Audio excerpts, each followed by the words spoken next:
Hi, my name is Amanda and you're watching The Reading and Writing Life.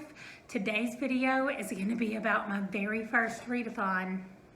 I tell everybody in my real life that I don't want to do reading challenges only because I am very strict about my TBR. In case you haven't seen the TBR video, I am super strict with my TBR usually, which means I don't really do a monthly thing, or at least I haven't in the past. It's always just been about going down my list and where I am on my list. And one thing that I noticed is that my list is made up as I hear about a book. I put it on the list and then I put those books in alphabetical order, and that's how I read them. Well, the problem with that is that there are some people on my list, and if their name is further down the alphabet, I'm never going to get to them because I'm reading them in alphabetical order. So I wanted to do something to kind of change up the way I do my TBR, and especially the new books that I'm adding on to it.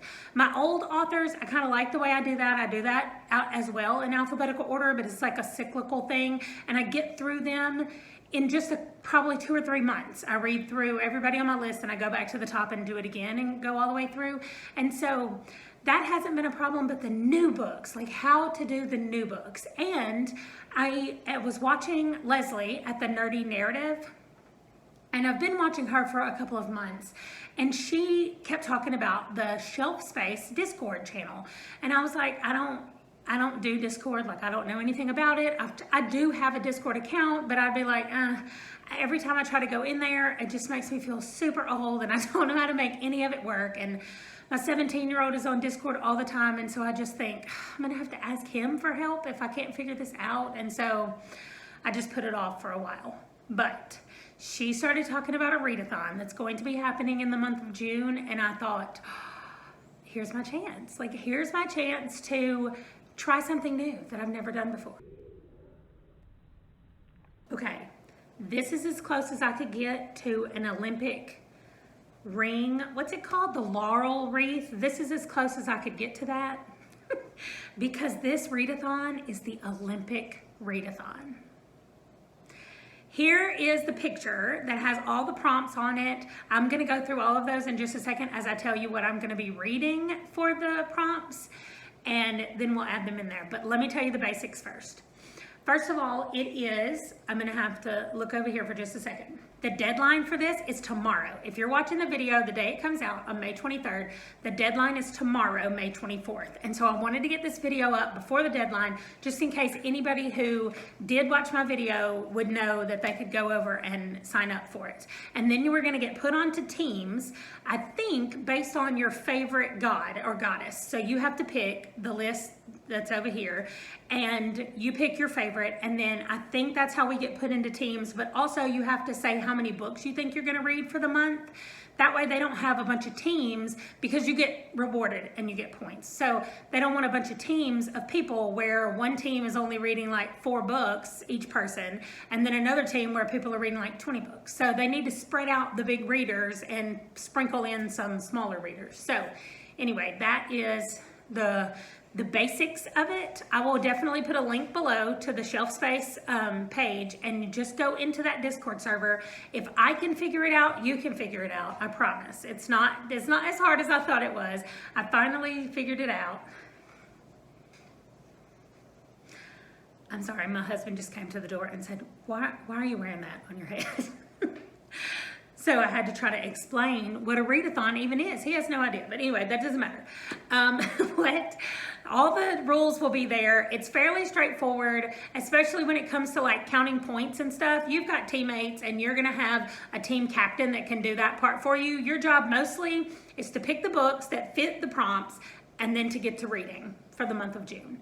So we're gonna start. I'm gonna read you the prompts and what book, and then tell you what book I picked for them, and then anything else that I want to say about it. Okay, I picked 16 different books because I wanted to get the maximum amount of points, and reading 16 books in a month is easy. I usually average about 30 to 35 books a month, so 16 shouldn't be a big deal. I know some of these that I picked are a little bit longer, but I think it's gonna be fine. So let's go. I'm just reading these in order that they're written on the scorecard.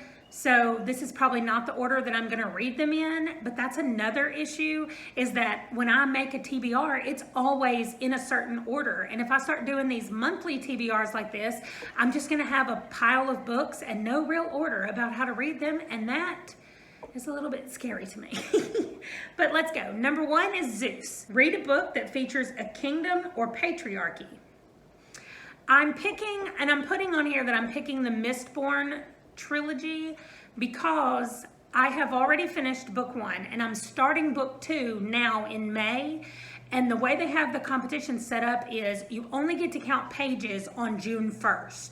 So I can count the book, but I will only get points for the pages that I read in June. So my hope is that I can finish The Well of Ascension, which is book 2, before June 1st, and then I'll start the 3rd book on June 1st, and that will count as my Zeus prompt for the competition. Number 2 is Poseidon. Read a book with water, ocean, lakes, and rivers. And I'm picking The Daughter of the Pirate King. I know nothing about this book except that when you go to the shelf space page, the server, and you're looking at the information about the competition, they have a PDF that has suggestions for each one of the prompts. And I was having a really hard time because first I had picked one for Poseidon that you'll see I moved to a different one. And so I didn't have anything that fit the Poseidon one. And I went on there and I just kind of scrolled down some of the options and it looked good. So I thought, well, I'll try that. So I don't know anything about it, but I'm excited to try new books. That's what this whole thing is about, is me trying new books in new genres that I don't normally read. The next one is Hades. Read a book with the undead or a ghost theme. And I'm picking City of Ghosts. And I did it for just about the same reason as I did Poseidon. It was on that list of things to pick. Now, what I did first, let me say that. You know, I already have my TBR. We've talked about that. I have my big, long TBR list. And so I picked like the first 20 or so books that are next on my TBR list, and I went down the list to see what would fit any of these prompts. And there are some that fit the prompts, but not all of them. Like I couldn't fill all the prompts with those books. So you'll see, I'll tell you when it was part of my TBR, like the Mistborn trilogy is part of my TBR. I'm actually doing that with my book club in South Dakota. They Skype me in to the meeting still, even though we don't live there anymore. So I am still doing Mistborn with them, and that's gonna count as my Zeus. So anyway, the Poseidon and the Hades, I don't know anything about them, but I'm excited to read those books. The next one is Hestia. Read a book with the found family trope. And I'm picking The House in the Cerulean Sea. I have heard great things about this. This is the book that I originally had picked to do as Poseidon because it says sea and clearly there's water on it on the picture. And so that's the one I had originally chosen, but people were talking about how much it's got about found family, and I didn't really have a found family one. I had one that I could suggest to other people, but I didn't have one for me that I hadn't read yet, and I don't want to do a reread. So I'm picking this one, and I'm excited about this one. I've heard really good things about this book. Okay, next is Hephaestus. Read a book with fire on the cover or in the title, and I'm picking Hothead. As you can tell, this is definitely a romance, and so this was already on my TBR. This is a new author to me. I don't know anything about this person, and I don't know really much about this book, except it's a romance involving firefighters, so feels like it fills this prompt pretty well. The next one is Dionysus. I used to think that it was called Dionysius. I don't know, I just added in an extra letter, I guess. But anyway, it is read a book with a red or white cover. And for this, I'm picking Dark Matter by Blake Crouch. This is the book that the Shelf Space group is reading for June anyway, and it's got red on the cover.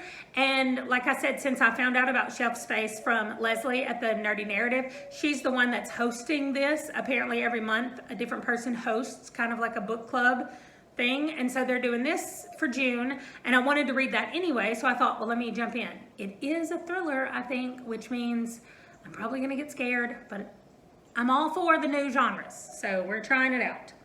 The next one is Hermes. read a book involving travel, vacation, or a quest. And I picked The Dark Tower by Stephen King. So as you know, if you've been around, or you might not know, but I am currently reading the Dark Tower series. I'm only on book 1, but wherever I am when June 1st gets here, I'm sorry, my little wreath feels like it's sliding up the top of my head. I don't understand what's happening here. Anyway, I'm glad it's not a real laurel wreath. I don't know what to do about all this hair doing nonsense. Okay, I'm sorry. That's distracting to me. Anyway, so in the Dark Tower series, they are, of course, making their way to the Dark Tower. So it is a quest and it is a journey, and that is what I'm reading for that prompt. Wherever I am on June 1st, that's going to be the beginning of what I read. So what I'm planning to do is finish The Gunslinger by the end of May, and then start the next book at the beginning of June and read that for this prompt. Okay, next is Artemis. Read a book with moon or night in the title or on the cover. And I'm picking Crescent City. I know that that is a series, and so I'm just picking the first book in that series. I haven't read it before, any of it, but it's been on my radar. I've been hearing people talk about it, and it is somewhere on my TBR, but I think it's like really far down on the list. So now it's not. I'm gonna read it in June. The next one is Apollo. Read a book in a non-traditional format like verse, mixed media, graphic novel, or novella. For this, I went and looked at my NPR challenge, and if you haven't been updated on what's happening, I'm reading an NPR challenge, and a video will be coming out just about the NPR challenge and what that looks like. But for this one, I looked at 2014 and 2015 because I thought I could get that far in my TBR for the month. And I looked for any books that were in the states we're in that maybe were this non-traditional thing. And I found March Part 2 by John Lewis.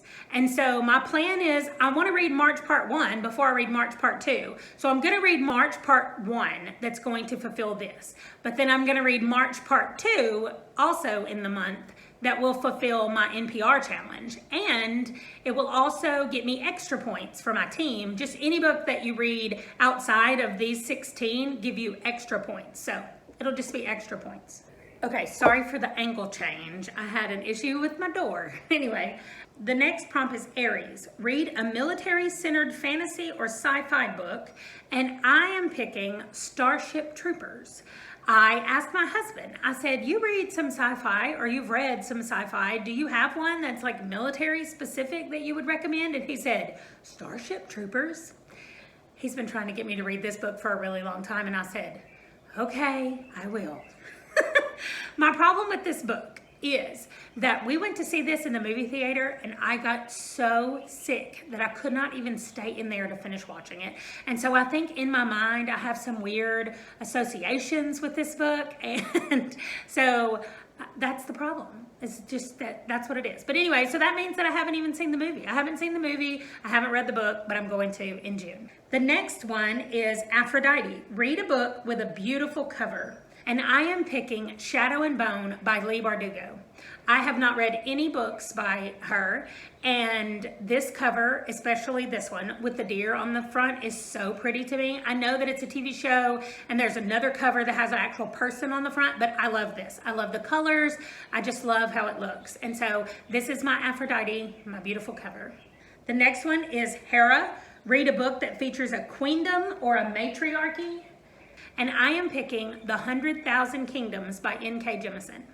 Now, I don't know anything about this, and I've never read anything by her, although I have read some things about her, but I haven't read anything by her. And so I am excited for this. This also I got off of a list of recommendations. I really wanted to just jump into the fantasy and sci-fi. I've never read a lot of that genre, but I've started working my way there over the last year. And so I really just wanted to jump all in on this readathon for as many of them as I could. And that's definitely not a requirement for this. You can pick any book in any genre, but that's what I'm trying to do this time. The next one is Demeter. Read a book with food on the cover. And this is another one that I'm doing based on something that is already on my TBR. I got the March by John Lewis from the NPR challenge, and this one also is going to be from the NPR challenge from the states we're in, and it is called The Soda Fountain, and it's also the only nonfiction one on my list for this month, and that's fine because I don't generally read a lot of nonfiction, but it has ice cream on the cover, so it fits the prompt. The next one is Athena, read a book with political intrigue. And this one I know nothing about. I found it on the list, somebody else recommended it, and it is the False Prince. So again, I know nothing, but I'm still gonna read it. And the last two kind of go together. It's Eos and Nyx, and it's read a book that's the first in a series or duology, and read a book that's the last in a series or duology. And I really wanted to do a duology, and I thought I had one picked out, and then I was like, well, that's not really stepping out of my genre zone, and that's what I want to do. So I'm reading Strange the Dreamer and Muse the Nightmare. And those go together. They're both the first and last book in this duology. So I'm excited about those. And that's it. That's not everything I'm reading in June, but that's everything I'm reading for this challenge. And I'm so excited about it. I want to know if you're doing the challenge. I want to know if you're reading any of the books that I'm reading for the challenge. Have you read any of the books that I want to read for the challenge? I have so many questions and so many things that I want to discuss. And if you're over in the Shelf Space server, I would really like to talk to you about any of the books that I'm going to read, about the books that you've read, that maybe we've read together. I want to talk about these books. I'm excited about all these new books and the ways that I am stepping out of my comfort zone. Thank you for watching. If you like this video, please give it a thumbs up, and don't forget to subscribe so that you won't miss any upcoming videos. I will see you guys in my next video. Bye.